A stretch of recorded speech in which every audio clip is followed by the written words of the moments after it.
All right, so we're back into Proverbs, and we left off, I believe, at the beginning of chapter 6 in Proverbs, having rolled ourselves up this far. I'm just going to remind us that um, I am saying that the key to um, the book of Proverbs is in the first chapter, verse 7, which is the fear of the Lord is the beginning of knowledge. And we remember we define that fear, that word fear in the Hebrew and the Greek, as akin to the word awe. So the fear and the awe are the same thing. It's not fear that we're afraid of the woods or afraid of what's under the bed, and it's not awe like we are in awe of a person because they're so magnificent. It is a combination of both of them and bigger than both of them. So it's the fear of the Lord, the awe of the Lord. So this is what Paul does if you think about it when he begins, what John did and Peter did, as they begin speaking, they take a verse or two and they review who God is. And they'll say, this is the Lord, this is the God who, and then they'll go through and they'll say these two lines or a verse about who the God is. And what they're doing is they are reminding people that even though we're writing stuff on a page and it's very mundane and you just get to read it and it's there it is, and it's the subject matter is worthy of much greater or a much more gravity than what we give to anything else we're reading. So here we are in chapter 6. We're going back and forth between what wisdom is and what it can be and what it does, and then the bad things that get in the way. And if you remember, we spoke a little bit about this last time. He's going to use an adulteress and a harlot over and over again. And we were talking about, Solomon's later life when he had 400 concubines and 300 wives and all this other stuff. So this seems to be a problem that Solomon had. Don't know where it was in his life when this was going on, but it's entirely possible that he was writing about this by personal experience. That this was part of his life, part of the suffering that he has in his own life. All right, so let's pick up where we left off. We're going to read 6, and I bet we're going to get through it. So let's say, who would like to start us off reading? I know it's going to be Steve, right, Steve? You're muted, Steve. Sorry, buddy. Steve just had eye surgery, so I think the world's kind of fuzzy and blurry, isn't it, Steve? Yeah. Yeah. Yeah. Yeah. I just put some eye drops in and asked Carolee to go ask for some Kleenex or something and don't rub. Well, Carolee, would you like to read? What? Would you like to read? Read? Yeah. Want to read? Sure. We'll do Oh yeah, 6. there's fun. These are fun things. Yeah. Let's go 6:1 through 6:5 because they kind of come in groups. Yeah. My son, if you have gone surety for your neighbor, if you have guaranteed the bond of a stranger, if you have committed yourself with your own lips, if through words of yours you have been entrapped, do this, my son, to extricate yourself. Since you have put yourself in the power of your neighbor, go quickly and aid with your neighbor. Give your eyes no sleep, your eyelids no rest. Break free like a gazelle from the trap, like a bird from the snare. Yes. Be right back. So this is this advice that he's giving to his son about overextending himself for the wrong reasons. Yeah. And then getting caught in his own extension. And he's saying, don't try to fake it. Don't put up a show and like that. It's funny. He isn't saying what to do. Just get on it. Yeah.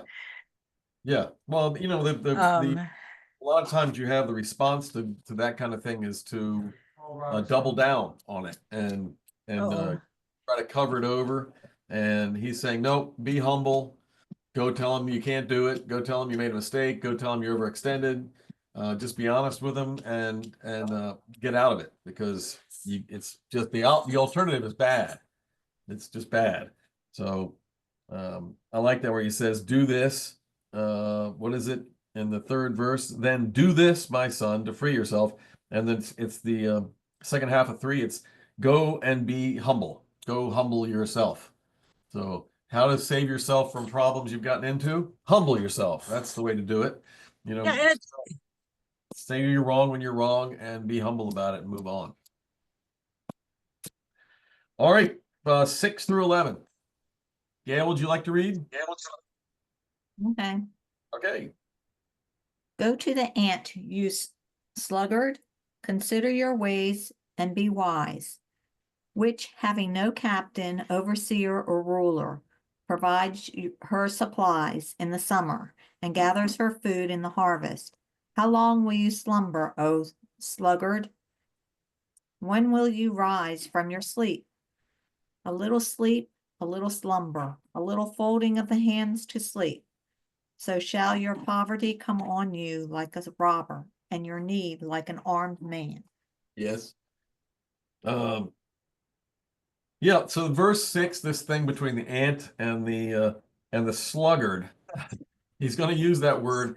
That word in the Hebrew literally means well, the translation's sluggard. It's that's an antiquated term for us now, sluggard. There's so many similes you could use for that. Good for nothing is one. It's just lazy is one. That's probably the kindest one. So he's saying, look, so you who are lazy. So he's moved on now. The first chapters there through 5 were him specifically saying to his son, this is the way you need to behave, my son. And now he's moved on and he's talking to people who are lazy, people who can't get the job done, people who are not on top of it, not because they couldn't be, but because they're just melancholy about it. Just don't want to do it. He's going to move on in a minute to the bad guys, to the villain in verse 12. So he's saying here, for you people that are laying around and not getting the job done, and you're blaming everybody else, and you are complaining because you haven't got enough, stop it. Look at the ant. So he uses an ant. He says, the ant works. It's industrious. It does what it needs to do. It has a job, it has a purpose, it has an intention, and it takes care of it. And when it's done, it rests, and then it gets back up and does it again. So that's the way it needs to be for you. And it has no commander. There's nobody there to beat you over the head. You're not in the military. No one's going to come there and beat trash can lids in the hallway and make you get out of bed. This has got to be done by you. You have to be able to do this. You have no overseer, no ruler, and yet it stores provisions in the summer and gathers its food in the harvest. So it's providing itself for the winter. I think back on just 100 years ago, for us, people that lived in farming communities and rural communities all over the United States, all over the world, who spent their summer harvesting food, getting food for the winter. And if you didn't do it, you would die. That's all there was. I can remember, I don't know if you all saw this. I think it lasted like 5 episodes or something. It was canceled. It was one of those, they put people on the desert island to live and see what they do. This was, they went out and they got a family, and they put a family on this little farm. And they had to live on the farm like it was 1870. And they had to make their own food, darn their own clothes and all this other stuff. And it didn't last. They didn't last. They lasted literally 5 or 7 days or weeks, 3 weeks or something. And what it came to was that they had done such a horrible job storing up provisions that the producers realized that they wouldn't live through the winter. The show couldn't go on because they would die.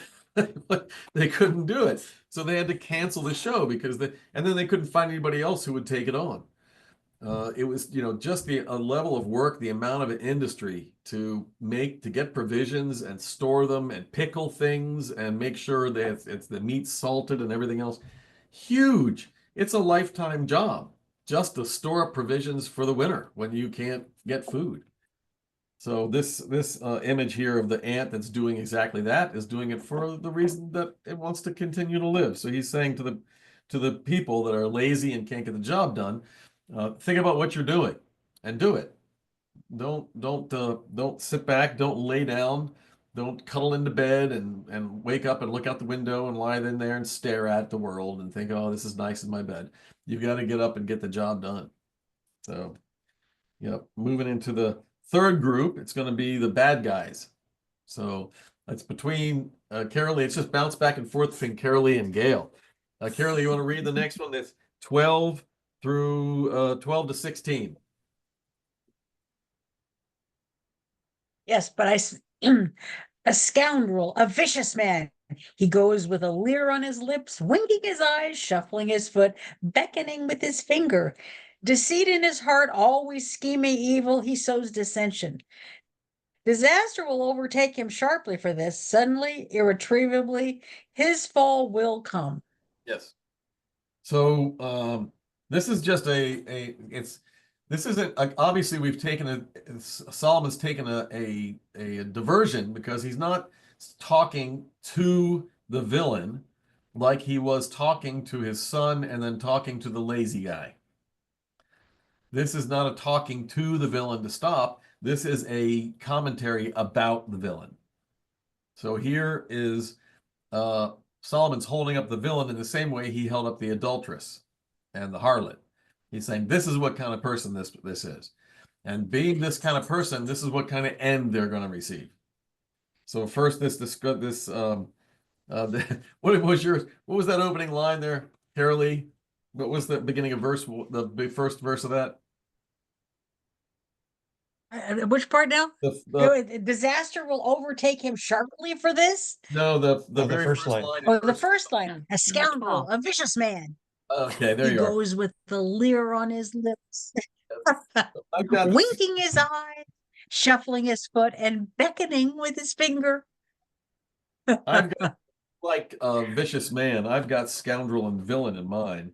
Corrupt mouth, winks, singles with his feet, motions with his fingers, plots evil, deceit in his heart, always stirs dissension. So this is Kind of worthless person. yes, Worthless person, a wicked man. Walks with perverse mouth, a perverse mouth. so this is the kind of person that's going to cause trouble for everybody and then get wasted in the end. So it doesn't matter how good a job they are at being bad. It's short-lived. It's gonna be bad for them in the end. Their mind actually says they will suddenly be destroyed. That's pretty final, without remedy. So just I think we do that to our kids, don't we?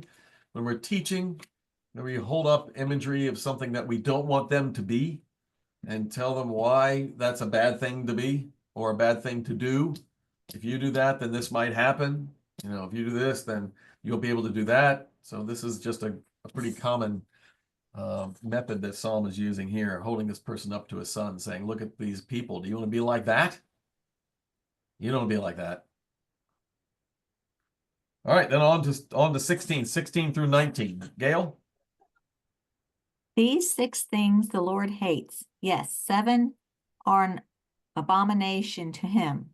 A proud look, a lying tongue, hands that shed innocent blood, a heart that devises wicked plans, feet that are swift in running to evil, a false witness who speaks lies, and one who sows discord among brethren.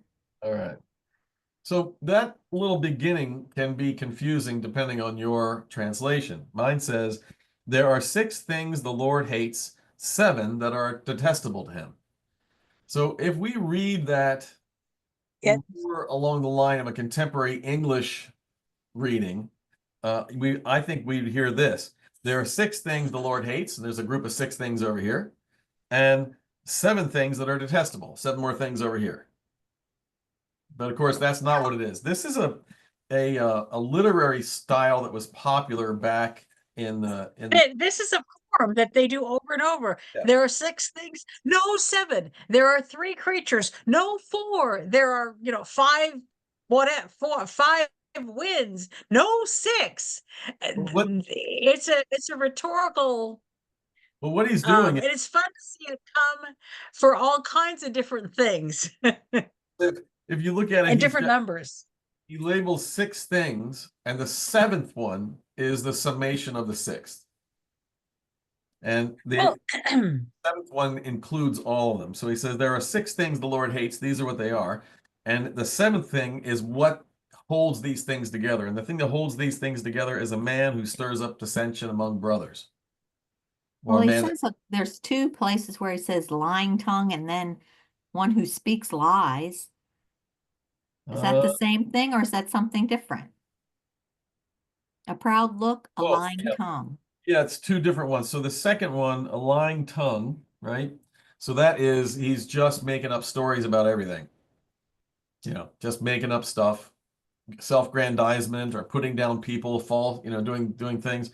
But then number 6 is a false witness who pours out lies. So the false witness is he's saying that he is impinging other people. He's slandering other people specifically. Where the first one, I could be someone who just we don't have that. We don't have that difference. We don't think of the difference between lying and bearing false witness. We think lying is lying is lying. And it's interesting in the Bible, they're not the same. No, you can have somebody who's a rampant liar, lying about all kinds of stuff, and still be friends with people, not say bad things about people. They're by the same token, you can have somebody who's very honest and upright and standing and says what's good and true, but then he's got a problem with his neighbor and he just makes up lies because he wants you to hate his neighbor as much as he does. So yeah, they're really different. They're really Okay. different. This guy in 1 through 6 is really covering all the bases. He lies about himself. He lies about his neighbor. He hatches wicked schemes. He's rushing to evil, and he has haughty eyes. So he's searching around with his eyes with ill intent. He's trying to find the people to hurt, find the place to rob or steal, exploit. And what it is, it's a man who stirs up dissension, has all these things.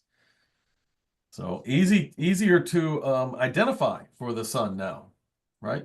You see somebody who's causing problems in the community, setting one person against each other, and then he can go down and start ticking off these 6 things the Lord hates and see if they're all there. It's kind of cool, actually. It's kind of a pyramid too. A look, a story. Okay, hands that shed innocent blood, a heart that weaves wicked plots, feet that hurry to do evil. This is setting up governmental, lying before the law. And the ultimate thing is everybody's involved in this crazy. Yeah. It's gone from you just sneering to community. Yes. Be pulling everybody in. All right, Carolee, you want to read 20 to, wow, it's really the whole thing, but I don't know if we can do it. Read 20 to 29. This is a long one. Yeah, go 20 to 29. 20 to win? 29. So 20. stop at 30. I have. Keep your father's principle, my son. Do not spurn your mother's teaching. Bind them ever to your heart. Tie them around your neck. When you walk, these will you. When you lie down, watch over you. When you wake, talk with you. For this principle is a lamp. This teaching is a light. Correction and discipline are the way to life, preserving you from the woman subject to her husband, from the smooth tongue of the woman who is a stranger. I don't understand. 23 and 24 don't hang very well to me. I don't know. Should I keep going? Well, if you look, so we have 20. All right, so really 20 is just saying, listen to me, listen to your mom. So 21, 22, and 23, right, are are his instruction on what to do. Yeah, I see. I have a break between. What? I have a break between 22 and 23, and then it just keeps on going with down to the end of the chapter, I don't know why you have a which break. it seems odd to me, but Yeah. No, 21 This- through 23 are a group.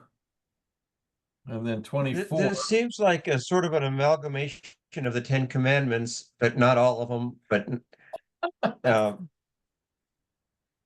and yeah, it seems like it's a summary of some of the Ten Commandments, but Sure. just not all of them. Yeah. Yeah, so the 21 through 23 is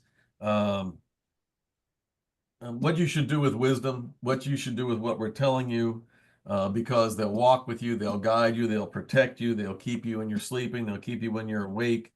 They are a light to your feet, they're a teaching to your mind, they give you correction and discipline. Ta-da, all done.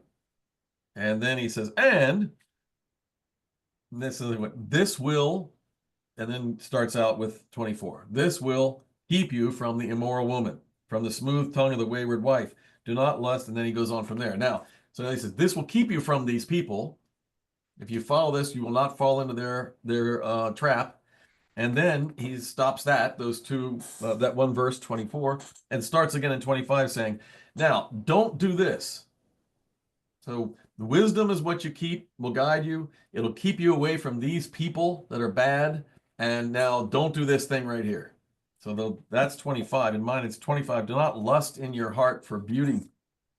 And then it goes, or let her captivate you with her eyes. So now this goes to back to that adulteress and the harlot that we were talking about earlier, right? And introducing my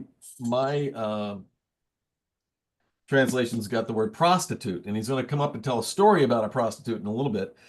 For the prostitute produces a loaf of bread. Did you read this part? Did you read to 29, Caroline? No, she didn't. Oh yeah, go ahead and read from 25 through 29. do not covet her beauty in your heart, or let her captivate you with the play of her eyes. A harlot can be bought for a hunk of bread, but the adulteress is aiming to catch a precious life.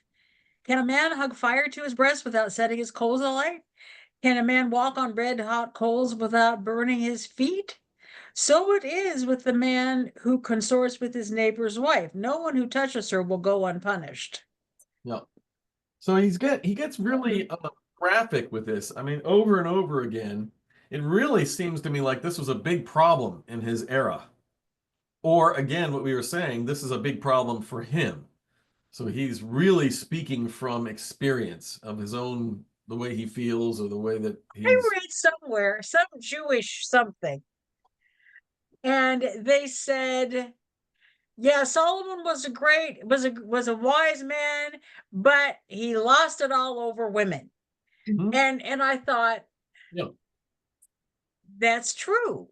Yeah. When he had to have all these wives like all the other guys, he didn't have a life anymore. You Right. would think, since he was all that and a bag of chips, but no, it was, this whole flood of foreign wives that was the country's undoing. So if he's writing this if he's giving these proverbs when he's been in it long enough to know that he's in it, Right. then he would tell his son, look, watch out for this and watch out for that, because Yeah. Yeah. And look what happened to Dad with Bathsheba. I mean, how that got, he stole what's his guy? What was his name? Shoot. Bathsheba's husband.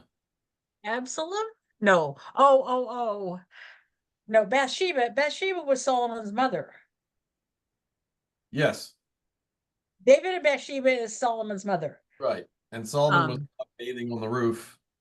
I don't know that we know. I don't think we have Yeah, we've There's no name no, associated with Solomon. There were hundreds. oh, no, I mean, I'm talking about David. Bathsheba's husband. Right. So when David is writing, when Solomon's writing this, he can be going with his own experience. Oh, what is his name? Be Puts him thinking at the about it. front so that and the guy is such a doofus, he keeps wanting to sleep with the troops. Right. So he could be thinking about his dad because this ruined his dad and killed his baby. I mean, this was a horrible, destruction, and it was because this woman. Now, really, it was his fault. He had eyes for her. She didn't have eyes for him. He called her to the castle. She would never have been able to get there any other way. Right. So he got himself into that problem, and it caused problems for everyone. And in fact, the problems that started there lasted all the way through the life of all of his kids. You can look at that and see it as the starting point of the undoing of his familial life. It just really destroyed him. That's like this. Can a man hold coals without his feet being scorched, or the burning of his lap? He who sleeps with another man's wife and touches her will go unpunished. So it's going to be you said a tripod or a triangle. It's just going to, this one thing happens. You do this one thing, it's just going to blossom out and become a ruin for everybody. Yeah. Okay. How about just Gail, you want to finish it 30 to 35? Yeah, Okay. let's finish it. People Okay. do not despise a thief if he steals to satisfy himself when he is starving. Yet when he is found, he must restore sevenfold. He may have to give up all the substance of his house. Whoever commits adultery with a woman lacks understanding. He who does so destroys his own soul. Wounds and dishonor he will get, and his reproach will not be wiped away. For jealousy is a husband's fury, therefore he will not spare in the day of vengeance. He will accept no recompense, nor will he be appeased through you, though you give many gifts. Okay. Yes, Monica says he will refuse the bribe, however great it is. So this is I mean, it's an interesting, tit or tat, right? You don't despise the thief who is stealing to save his life. Who is the most famous man in literary history who stole? Jean Valjean. Jean Valjean. Yes. I was thinking David in the showbread or Jean Valjean. Jean Valjean. He stole to save his life, and he wound up a lifetime in prison. Lifetime. I mean, good Lord. It Come on. wasn't his life. It was his sister's. His sister and his sister's child. Horrible, just horrible. So, but then he turns it back into the adultery, right? He goes back to that. The man who commits adultery lacks judgment. Whoever does so destroys himself. So he's turning it back and saying, okay, so you have this little pleasure, you have this great time, and you think it's all good and it's innocent and it's easy, and it's not. It's going to be this epic event that's going to change everything for you, and you'll never escape. You'll be shackled to this thing forever. And then the husband's going to kill you. And that'll be that. All right, we have time. We can go into 7. Carolee, you want to read 1 through 5, 7? Sure. My son, keep my words and treasure my principles. Keep my principles and you will live. Keep my teaching as the apple of your eye. Bind these to your fingers. Write them on the tablet of your heart. To wisdom's sake, my sister, call perception your dearest friend, to preserve you from the alien woman, from the stranger with her wheedling words. Yes. So again, right, we are he is holding up wisdom as the shield and buckler against the adulteress and the harlot. You know, the other side of this is you could say that Solomon knows through his own experience and by his dad that you could be really a good guy in every other way and be wise and do good things for your people and your country and all that stuff.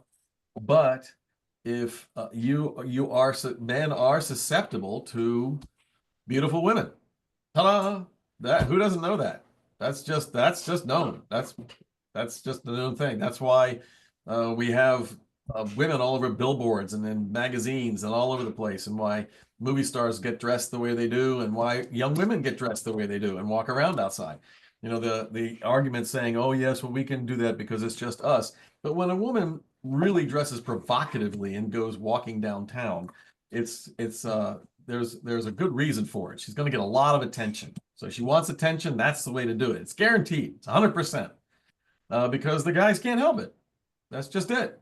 It's just about not every man's, but just about every man's kryptonite.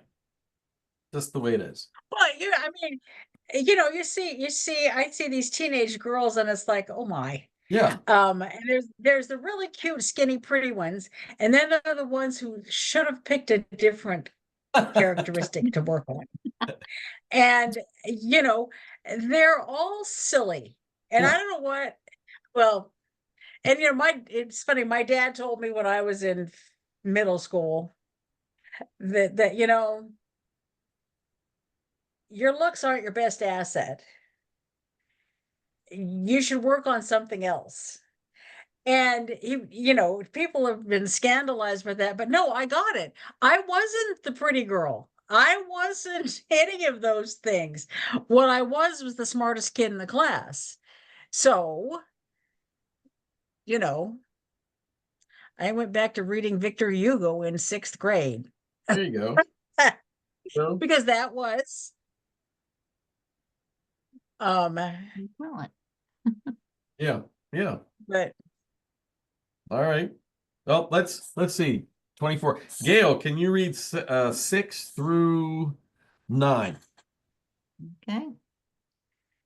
For at the window of my house I looked through my lattice, and saw among the simple, I perceived among the youths, a young man devoid of understanding, passing along the street near her corner, and he took the path to her house, in the twilight, in the evening, in the black and dark night. Yeah. So we can leave on a cliffhanger, or you want to keep going a little bit?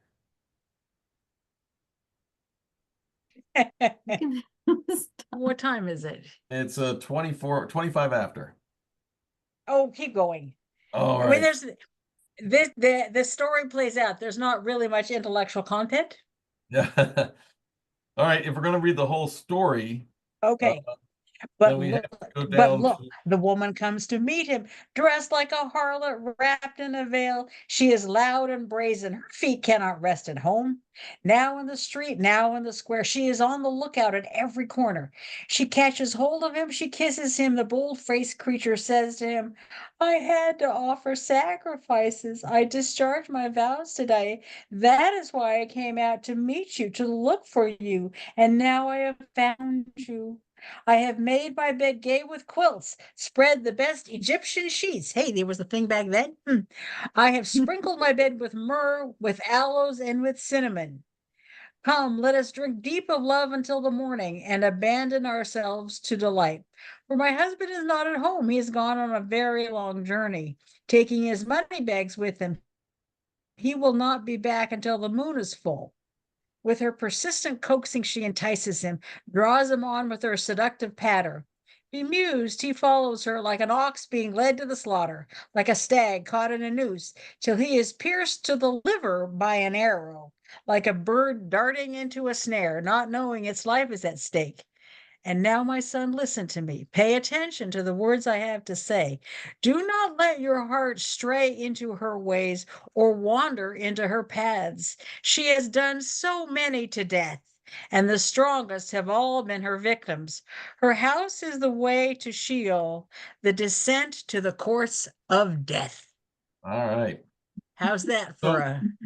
Who, Well, she really sprinkled cinnamon on, she really sprinkled cinnamon on her bed. You think that would feel grainy and sandy? Like having crumbs, Much stuff. like having crumbs in your bed. You get too much and you'll be sneezing. We'll work on it later to figure out how to make it romantic. so who, when I'm thinking of a biblical person who answers this description, tell me who it is. He followed her like an ox going to slaughter, like a deer stepping into a noose. Who famous man in the Bible wound up being destroyed by stupidity with a woman? Samson? Yes, Well, Samson. Samson is a stupid guy. Yeah. So he finds this beautiful woman and doesn't see any of what she's really doing or who she really is or what's going to happen, and just lays it all out there, then destroys himself. So this just goes back to what Solomon is saying, is that this is your kryptonite. This is the problem. You got this guy walking down the street minding his own business. This lady comes out and she says all these things and she gives him a kiss and looks at him funny, and then he's just walking. He just can't help himself. He just walks in behind her. It's just over. It's over. He's just gone. So I think he keeps saying this to his son, but because he's saying this, if this happens to you, you're never ready for it. It's there, and because this is what you're going to do, you're just going to do it. So you have to be pre-warned. You have to be pre-armed. You have to be ready before this happens, so that when it happens, you've got this whole armor on, and that's wisdom, that's knowledge, it's understanding, that's the communion with God. If you don't do it, you're going to get lost. You're going to go down this path. Yeah, because once you start, it's just really, really, really hard to unstart. Right. Yep. You can wave and keep going, nothing happens, but Yeah. It's like smoke. It gets out there and you're done.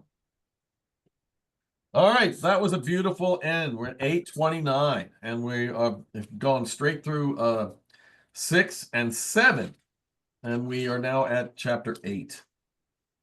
So this is a good chapter too. We're gonna enjoy chapter 8. Yeah. All right, guys. Thanks so much. Great to be with you. My favorite night, as I say. Keep Susan, please, in your prayers. I hope she's safely in Williamsburg now, and Will gets home from work okay. And pray for Sharon and Jay wherever they are, because we don't know, and that they're having a good time and everything's all right. Okay. All right, y'all. Have a really wonderful night. I look forward to seeing you on Sunday. All right, good night.